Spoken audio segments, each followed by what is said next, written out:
بسم اللہ الرحمن الرحیم۔ دوستو، بہنوں، بھائیوں، آج ہم تفسیر بیان کر رہے ہیں آیت نمبر 60 سے 62 تک، سورہ ال عمران۔ اللہ تعالیٰ آیت نمبر 60 میں فرماتا ہے، یہ تمہارے رب کی طرف سے حق ہے تو شک کرنے والوں میں سے نہ ہو۔ عیسائیوں کے سامنے اب تک جو اہم نکات پیش کیے گئے ہیں وہ درج ذیل ہے۔ اول ان پر یہ بات مسلسل ہوئی کہ عیسیٰ علیہ السلام کی ابدیت کے عقیدہ کو جنم دینے والے مختلف دلائل میں سے کسی نے بھی اس نظریے کی تائید کے لیے کوئی جواز پہ فراہم نہیں کیا۔ یسوع محض ایک انسان تھا جسے خدا نے ان وجوہات کی بنا پر ایک غیر معمولی انداز میں تخلیق کیا تھا۔ جو اس کے لیے سب سے زیادہ جانتے تھے، اللہ تعالیٰ نے حضرت عیسیٰ علیہ السلام کو بعض معجزات دکھانے کی طاقت بھی دی تھی، جن کے ذریعے وہ واضح طور پر نبوت کا دعویٰ ثابت کر سکتے تھے۔ یہ بات بالکل معقول معلوم ہوتی ہے کہ خدا کو ایسے غیر معمولی شخص کو کافروں کے ہاتھوں مصلوب ہونے کی اجازت نہیں دینی چاہیے تھی اور اسے اپنی طرف اٹھا لینا چاہیے تھا۔ خود مختار ہونے کے ناطے خدا اپنی رعایا میں سے کسی کے ساتھ جیسا چاہے سلوک کرنے کا اختیار رکھتا ہے۔ یسوع کے ساتھ یہ غیر معمولی سلوک کس طرح اس نتیجے کو درست ثابت کر سکتا ہے کہ موضوع یا تو خود مختار حاکم کا بیٹا یا اس کی حاکمیت میں اس کے ساتھ شریک تھا۔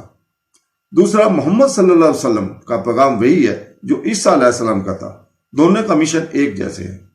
تیسرا، عیسیٰ علیہ السلام کے بعد بھی ان کے حواریوں کا مذہب وہی رہا، یعنی اسلام، جس کی وضاحت اب قرآن نے کی ہے۔ ہوا یہ ہے کہ وقت گزرنے کے ساتھ ساتھ عیسائیوں نے مسیح کی تعلیمات کو چھوڑ دیا اور اس دین سے ہٹ گئے جس کی پیروی حضرت عیسیٰ علیہ السلام کے ابتدائی حواریوں نے کی تھی۔ آیت نمبر 61 میں اللہ تعالیٰ فرماتا ہے، جو کوئی اس معاملے میں تم سے جھگڑا کرے اس کے بعد کہ تمہارے پاس صحیح علم آ جائے کہ آؤ ہم اپنے بیٹوں اور آپ کے بیٹوں کو اور اپنی عورتوں کو اور آپ کی عورتوں کو اور اپنے آپ کو اور آپ کو بلائیں اور پھر ہم سب مل کر دعا کریں اور جھوٹ بولنے والوں پر اللہ کی لعنت بھیجیں۔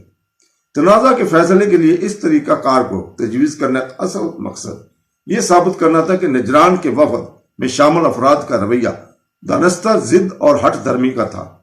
ان کے پاس مذکورہ بالا نکات میں سے کسی کی مخالفت کے لیے کوئی ٹھوس دلیل نہیں تھی اور انہیں اپنے صحیفوں میں کوئی ایسا ثبوت نہیں ملا جس پر وہ پختہ یقین کے ساتھ یہ دعویٰ کر سکے کہ ان کے عقائد درست ہیں۔ مزید برآں وفد کے ارکان کو رسول پاک صلی اللہ علیہ وسلم کی سیرت، تعلیمات اور کارناموں سے جو کچھ معلوم ہوا تھا، اس نے انہیں کم و بیش آپ کی رسالت کا یقین دلایا تھا اور کم از کم ان کے کفر کو ڈگمگا دیا تھا۔ جب ان سے کہا گیا کہ اگر انہیں اپنے عقائد کی سچائی پر پورا بھروسہ ہے تو وہ آگے آئیں اور خدا سے دعا کریں کہ منکرین حق پر اس کی لعنت ہو، تو ان میں سے کوئی بھی سامنے نہ آیا۔